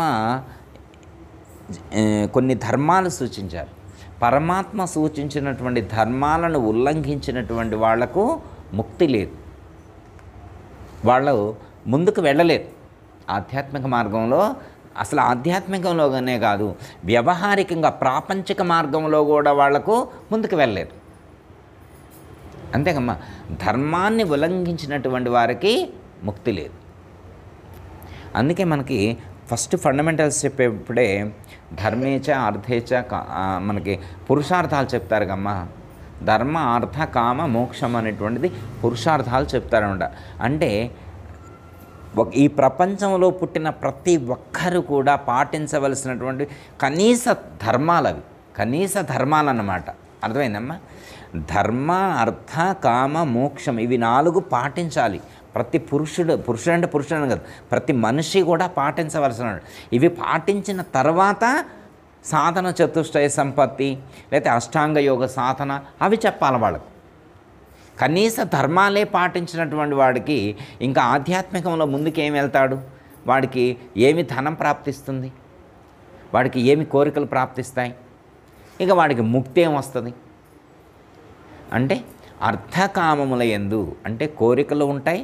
ఆ కోరికలను తీర్చుకోవడం కోసం కావలసినటువంటి ఆర్థిక వ్యవహారాలు వీటన్నిటి పట్ల కూడా ఎవరైతే ధర్మబద్ధంగా జీవిస్తారో వాళ్ళు మోక్షాన్ని పొందడానికి అర్హులవుతారు. అర్థకామాల యందు ఆ ధర్మం లేనప్పుడు, ఇప్పుడు సపోజ్ నేను ఎవరో కారు కొనుక్కున్నారా, నేను కూడా కారు కొనుక్కోవాలనుకున్నాను అనుకోమ్మా, కోరిక ఉంది. అంటే మూడోది చతుర్వేద పురుషార్థాల్లో మూడోది కోరిక వచ్చింది. కోరిక తీరాలంటే ఏం కావాలా? రెండో సూత్రం అన్నమాట. ధనం కావాలి, అర్థం కావాలి, ధనం కావాలి. ఇప్పుడు మన ధనం ఎలా రావాలంటే ధర్మబద్ధంగా రావాలి. ఇది ఫస్ట్ పాయింట్. కోరిక తీరాలంటే ధనం కావాలి. ధనం ఎలా కావాలి అంటే ధర్మబద్ధంగా కావాలి. మరి ఎంతమంది ధర్మబద్ధంగా ధనాన్ని సంపాదించి కారు కొనుక్కున్నారు? ఎవరైతే ధర్మబద్ధంగా ధనాన్ని సంపాదించి ఆ కారు అనేటువంటి కోరిక తీర్చుకున్నారో వాళ్ళకి అది బంధహేతువు కాకుండా ఉంటుంది. ముక్తి అంటే ముక్తి కారు కొనుక్కుంటే ముక్తి కాదు. ఆ కారు అనేటువంటిది బంధహేతువు కాకుండా ఉంటుంది. అంటే మోక్షానికి వెళ్ళేటువంటి ఆ మోక్షం కోసం చేసేటువంటి ప్రయత్నంలో ఇది ఎప్పుడూ బంధించదు అతన్ని. ఇది బంధహేతువు కాదు. అప్పుడు లేకపోతే అది బంధించి వేస్తే ఎక్కడో చోట దానివల్ల డిస్టర్బ్ అనేటువంటిది ఏర్పడుతుంది. ముందుకు వెళ్ళలేడు, సాధన ముందుకు కొనసాగదు అతనికి. అందుకే ధర్మబద్ధంగా జీవించాలి. ఏ కోరికైనా. ఇప్పుడు సపోజు వాళ్ళు ఎవరో నెక్లెస్ కొనుక్కున్నారు, నేను నెక్లెస్ కొనుక్కోవాలి, కోరిక వచ్చేసింది.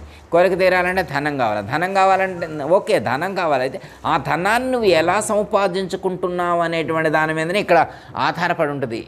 ప్రతి సాధకుడు యొక్క జీవన విధానం ఇక్కడే టెస్ట్ చేసుకోవాల్సింది. ధర్మబద్ధంగా ధనాన్ని స్వీకరించినప్పుడు అది నీకు బంధహేతువు కాదు. అధర్మబద్ధంగా నువ్వు ఎప్పుడైతే ధనాన్ని సంపాదించుకుంటావో, నీ కోరికలు తీర్చుకుంటావో, అవన్నీ నీకు బంధహేతువులే అవుతాయి. మళ్ళీ నిన్ను బంధించి వేస్తాయి, జన్మలకు ఇచ్చి వేస్తాయి. చిన్న కారణం కోసం జన్మకు వచ్చిన వాళ్ళు ఎంతమంది లేరమ్మా? చిన్న కారణం కోసం జన్మకు వచ్చిన రామకృష్ణ పరమహంస లాంటి వాళ్ళే చిన్న కోరికతో జన్మకు వచ్చారట. అలాంటి మహాత్ములే చిన్న కోరికలతో జన్మకు వస్తే ఇక మనలాంటి వాళ్ళం ఎన్నెన్ని కోరికలు ఉంటాయి, ఎన్నెన్ని చోట్ల ఎన్నెన్ని బంధాలలో ఇరుక్కున్నాం. అందుకే చాలా జాగ్రత్తగా ప్రతి క్షణం ఆచితూచి అడుగులు వేయాలి. ఎక్కడైనా మనం బంధీ అవుతున్నామా, ఎక్కడైనా మనం బంధానికి బాట వేస్తున్నామా, ధర్మబద్ధంగా మన జీవనం కొనసాగుతుందా లేదా, ఎక్కడైనా మనం రాంగ్ స్టెప్ వేస్తున్నామా అనేటువంటిది ఎవరికి వాళ్ళే టెస్ట్ చేసుకోవాలి. ఇది జ్ఞానులకు చెప్పింది. అర్థమైందమ్మా? అంటే పరమాత్మ యొక్క ఈ శిష్టాన్ని తెలుసుకున్నటువంటి వారు అంటే ఈ ప్రకృతిని, ఈ యొక్క శరీరాన్ని గుర్తించి ఈ శరీరంలో ఉన్నటువంటి ప్రతి అణువణువు కూడా వారు ప్రసాదించింది అనేటువంటి జ్ఞానం దృఢం కావాలి. ముందు వారు ప్రసాదించింది అనేటువంటి జ్ఞానం మనకి దృఢం కావాలి. అవును, ముందు ఇది దృఢం కావాలన్నమాట. ముందు ఫస్ట్ స్టెప్ ఇదనమాట. పరమాత్మ చెప్పినటువంటి సీక్రెట్ అని చెప్పిన దాంట్లో వేరే సీక్రెట్ లేదమ్మా, వేరే సీక్రెట్ లేదు. ఇదే సీక్రెట్. పరమాత్మ చెప్పినటువంటి సీక్రెట్ ఇదే అనమాట. నీకు పాదం మొదలు శిరస్సు వరకు ఉండేటువంటి శరీరాన్ని ఇచ్చా, ముందు ఇది గుర్తించు.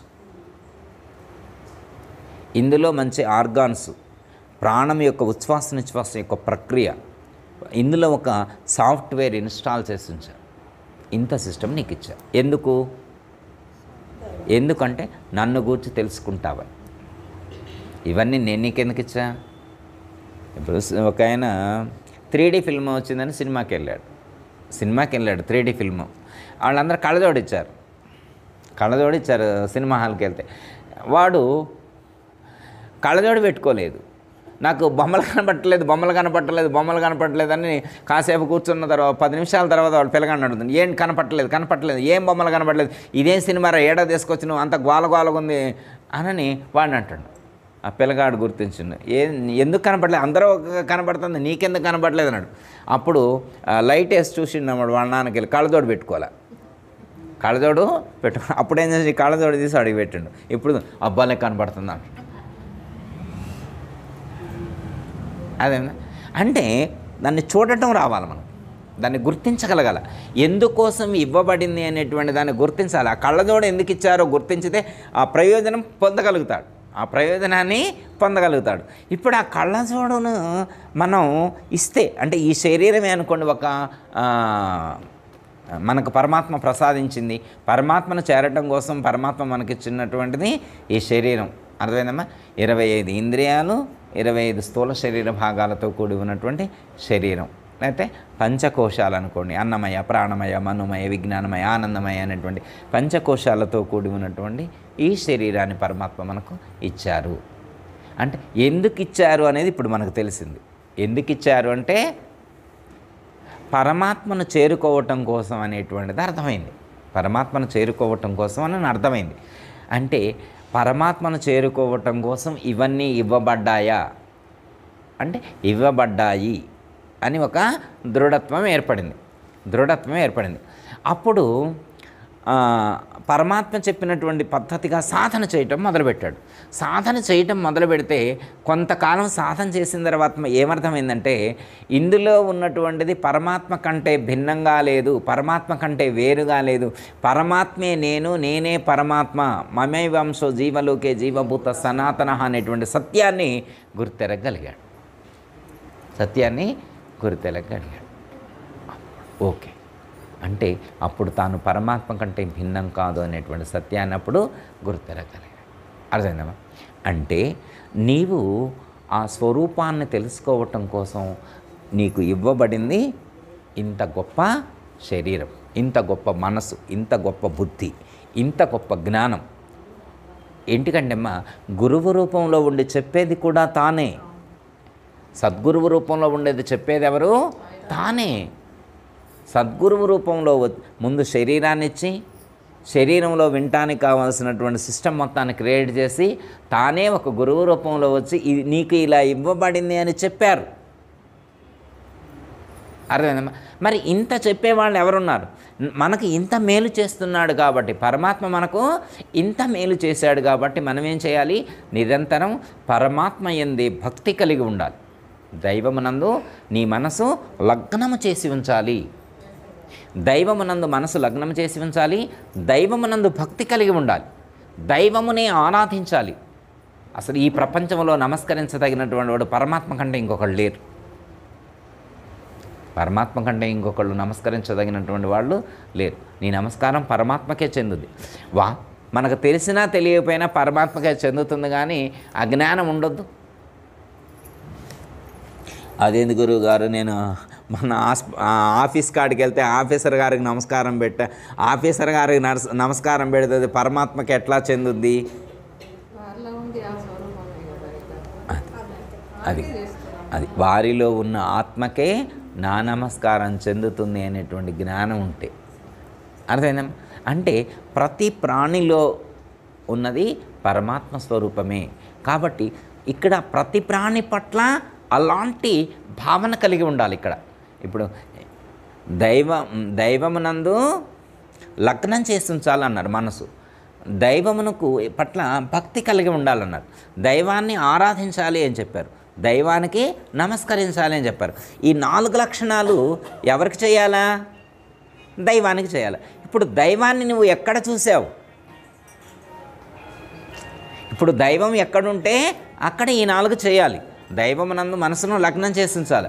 ఇప్పుడు దైవం ఎక్కడున్నాడు అంటే నీ యొక్క జ్ఞానాన్ని బట్టి దైవం నీకు స్ఫురిస్తారు. నీ యొక్క జ్ఞానాన్ని బట్టి దైవం నీకు స్ఫురిస్తారు. నువ్వెక్కడ భావన చేస్తున్నావు దైవాన్ని? ఫోటోలోనా, పాదుకల్లోనా, విగ్రహంలోనా, దేవాలయంలోనా, ప్రాణుల్లోనా, మనుషుల్లోనా, చుట్టాల్లోనా, తల్లిదండ్రుల్లోనా? ఓకే, ఇది క్లారిటీ అనమాట. ఇందు గలడందు సందేహము వలదు చక్రి సర్వోపగతుడు ఎందెందు వెతికి చూచిన అన్నందే గలడు దానవాగ్రని వింటే. ఇందులో ఉన్నాడని కానీ అందులో లేడు అనేటువంటి సందేహం లేదు. సర్వత్రా చరాచర జగత్తునంతటా కూడా ఆ పరమాత్మే ప్రకాశిస్తూ ఉన్నాడు అని చెప్పటం. ఇంకా ఈ జ్ఞానం కలిగిందనుకోమ్మా, ఈ జ్ఞానం కలిగితే నీ మనసు ఎప్పుడూ దైవమునందే లగ్నమై ఉంటుంది. నీ మనసు ఎప్పుడూ ఆ భక్తిభావంతో ఉంటుంది. ఆ యొక్క ఒబిడియన్సీ కలిగి ఉంటాం. నిరంతరం ఆ భావంతో, ఆరాధనా భావంతో జీవిస్తాం. నిరంతరం వారికే నమస్కరిస్తూ కృతజ్ఞత, ఇక్కడ ఇందా మనం చెప్పుకున్నది కృతజ్ఞత, వారి పట్ల కృతజ్ఞత కలిగి ఉండాలి. గురువుకు శరణాగతి చెందడంలో ఉద్దేశం ఏంటి? కృతజ్ఞతను వ్యక్తం చేయటం. ఇంకా మనం అంతకంటే ఏం చేయలేవు. నమస్కరించడం తప్ప ఇంకా లేదేమి ఆప్షన్ లేదు.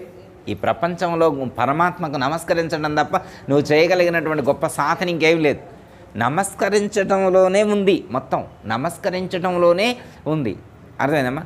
నమస్కారంలో కూడా ఇట్లా నమస్కారం చేస్తారు, ఇట్లా నమస్కారం రకరకాలు అంటారు. ఇలా చేసే నమస్కారం ఏదైతే ఉంటుందో ఇలా చేయాలంట నమస్కారం. ఇది అంటే సర్వస్య శరణాగతితో కూడి ఉన్నటువంటి నమస్కారం. అది సర్వస్వ శరణాగతితో కూడి ఉన్నటువంటి ఇలా చేసేటువంటిది కూడా సాగిలిపడి సాష్టాంగ నమస్కారం చేస్తూ 2 చేతులు పైకెత్తి, ఇంకేమీ లేదనమాట, ఇంకేమీ లేదు, ఆత్మసమర్పణ. నవవిధ భక్తుల్లో మనకు చెప్తారు అమ్మ ఆత్మ నివేదన. మనకి నవవిధ భక్తుల్లో ఏం చెప్తారు? ఆత్మనివేదన చేసేప్పుడు చేయబడేటువంటి నమస్కారం ఇదనమాట. ఇలా నమస్కారం చేస్తామన్నమాట, ఇంకా లేదనమాట. ఇంకా పైన నమస్కారం చేస్తారు. మనకి సాంప్రదాయంలో చెప్తారు ద్వాదశ నమస్కారాలని, కానీ ఇదే ముఖ్యమైనటువంటిది సాష్టాంగ నమస్కారం. అది మనకి భగవద్గీత 4వ అధ్యాయంలో కూడా తద్విద్ధి ప్రణపేతైన అనేటువంటి శ్లోకంలో కూడా చెప్తారు కమ్మ. అంటే గురువుకి సాగిలపడి సాష్టాంగ నమస్కారం చేస్తే అంటే కంప్లీట్లీ సరెండర్ అన్నమాట. ఇది కృతజ్ఞతాభావం. కృతజ్ఞతాభావం అంటే గురువుకి ఇంక నువ్వు ఇంతకంటే ఏమి ఇవ్వలేవు, ఇంతకంటే నువ్వేమి ఎందుకు ఇవ్వలేవు ఇంతకంటే అంటే మిగతా అన్నీ వారిచ్చినాయే కాబట్టి. మిగతా అన్నీ ఇప్పుడు ఇక్కడైనా నేను ఇస్తున్నా కాదు, వారిచ్చినవి వారికి ఇవ్వటమే. ఇందులో నువ్వు చేసేదేమి లేదు. మళ్ళీ ఇక్కడ ఏనేదో అనుకుంటాను నేను కాబట్టి ఇచ్చాను, నువ్వు ఇచ్చేదేముందాడా? ఈ ప్రపంచంలో నీ సొంతంగా ఏమి ఇవ్వగలుగుతావు? ఒక పండు తీసుకొచ్చి ఆ పండు నువ్వు పుట్టించావా? ఒక ఆయన 100 మామిడి పండ్లు తీసుకొచ్చి ఆసనంలో పంచి పెట్టిండట, నేను పెట్టానంట. అసలు నువ్వేమన్నా చెట్టును నాటినవా? ఆ విత్తనాన్ని నువ్వు క్రియేట్ చేసినవా? ఇప్పుడు మామిడి విత్తనాన్ని క్రియేట్ చేయాలా, దాన్ని భూమిలో నాటాలా, చెట్టుగా పెంచాలా, పండ్లు చేస్తావా? అసలు విత్తనాన్ని క్రియేట్ చేసేటువంటి టెక్నాలజీ నీ దగ్గరే ఉంది. బీజం మాం సర్వభూతానాం ఈ ప్రపంచంలో ఉన్నటువంటి సమస్త సృష్టికి కూడా బీజప్రదుడను నేనే. సమస్త ప్రాణుల యొక్క సమస్త జగత్తు మొత్తానికి కూడా బీజం మాం సర్వభూతానాం ఈ ప్రపంచంలో ఉన్నటువంటి సమస్త ప్రాణులన్నిటికీ కూడా బీజప్రదుడను నేనే. 7వ అధ్యాయంలో 10వ శ్లోకం. మరి అందరిలో విత్తనాలు వేసింది నేనే. ఈ చెట్లన్నీ నా చెట్లే, నా విత్తనాలతో వేసిన చెట్లే అని ఆయన చెప్తుండే. ఏ కాదు ఇది నాది అంటాడు ఆయన. అమ్మ ఈ చెట్టు ఎవరిది? ఆయనే చెప్పాడు, నేనే విత్తనం వేసి ఈ చెట్టును పుట్టితేమన్నా నువ్వు నాది అంటే ఏ పిచ్చోడా, నీది కాదురా అంటాడు.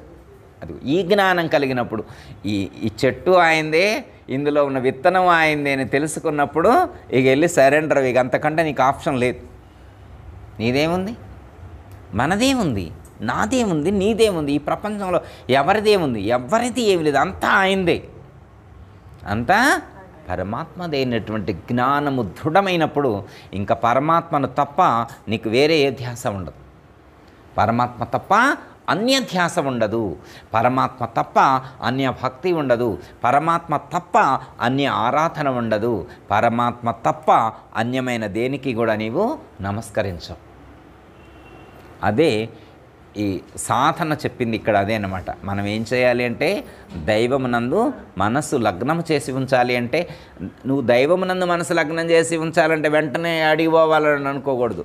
సమస్తములో నీకు దైవమే స్ఫురించాలి.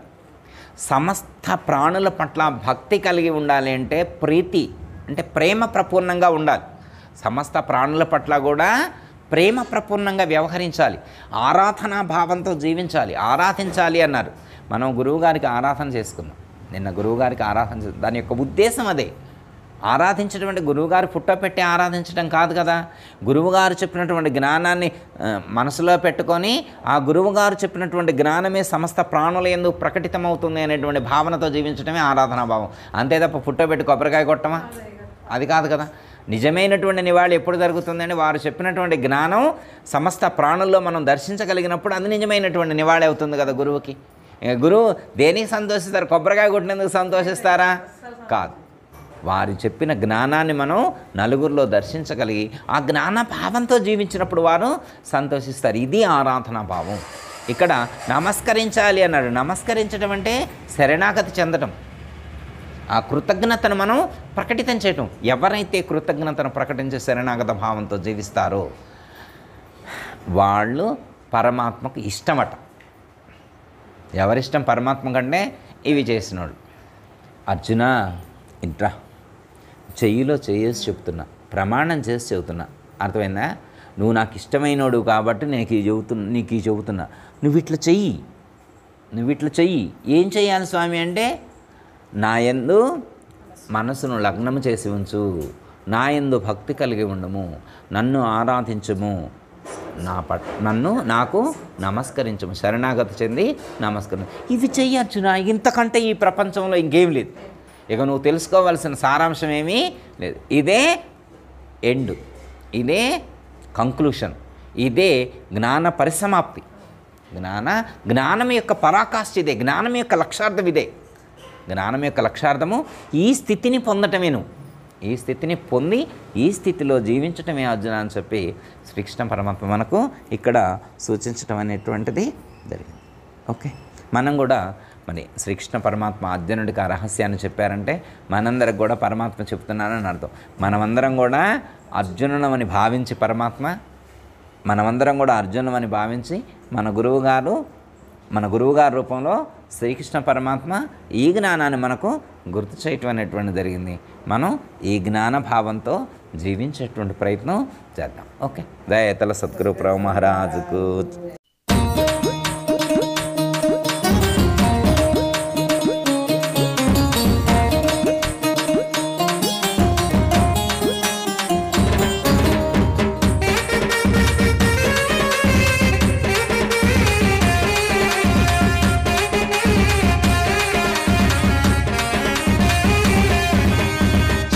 శివా ఓ శంకర శివా, ఎంత చిత్రమాయనయ్య శంకర శివా. శంకర శివా ఓం శంకర శివా, ఎంత చిత్రమాయనయ్య శంకర శివా.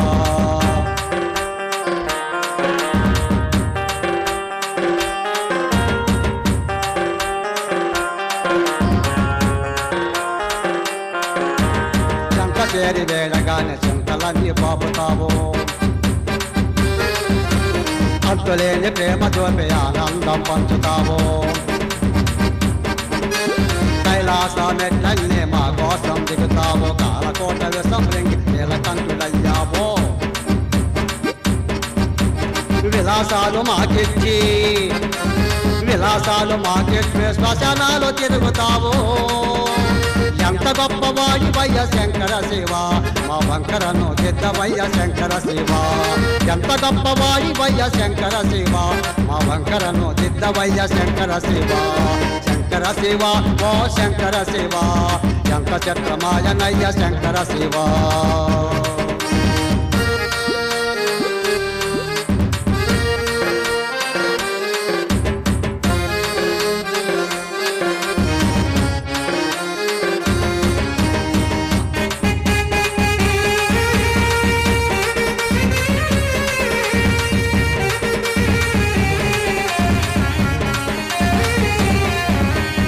అమ్మ నాన్న లేరు గాని అద్భుతంగా పుట్టావు, కామాక్రోధాలు కాదు కైలాసనాథుడవు. పాతకాలు తొలగించే భూతానాథుడు నీవు, యోగా మార్గము వెలుగు వైరాగ్యమూర్తివయ్యా. గురువులకే గురువు నీవు,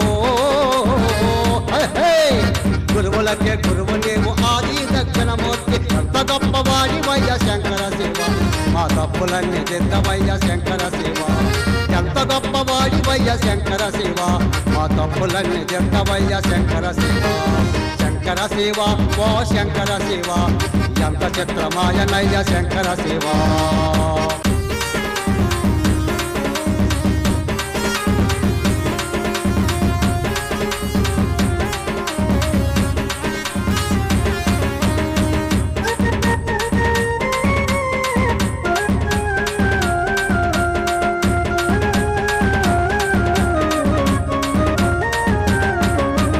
చెవులే లేకుండా నీవు శబ్దాలను వింటావు, చేతులు లేకుండా కానీ చేతలెన్నో చేస్తావు. నేత్రాలు లేకుండా రూపాలను చూస్తావు, నాలుగే లేదంట రుచులన్నీ చూస్తావు చర్మమే లేదంట చర్మమే లేదంట స్పర్శలన్నీ ఎరుగుతావు ఎంత గొప్పవాడివయ్య శంకర శివ మా కర్మలన్నీ కాల్చవయ్య శంకర శివ ఎంత గొప్పవాడివయ్య శంకర శివ మా కర్మలన్నీ కాల్చవయ్య శంకర శివ శంకర శివ ఓ శంకర శివ ఎంత చిత్రమాయనయ్య శంకర శివ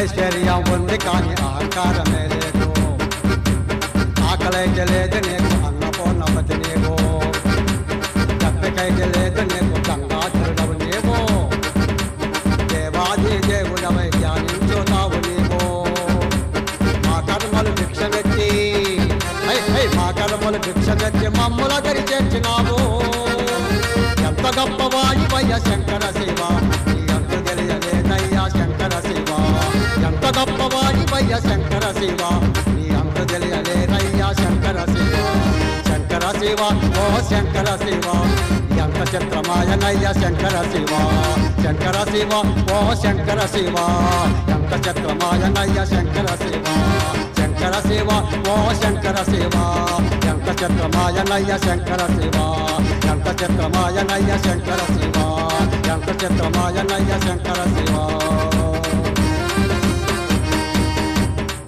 అందరికీ జై గురు.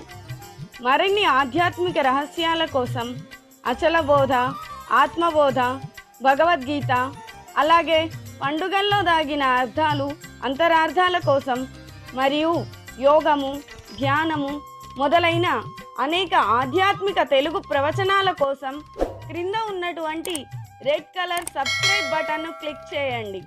అలాగే ప్రక్కనే ఉన్నటువంటి గంట సింబల్ను నొక్కండి. అలాగే ఈ వీడియో మీకు నచ్చినట్లయితే లైక్ చేయండి మరియు షేర్ చేయండి. జై గురు.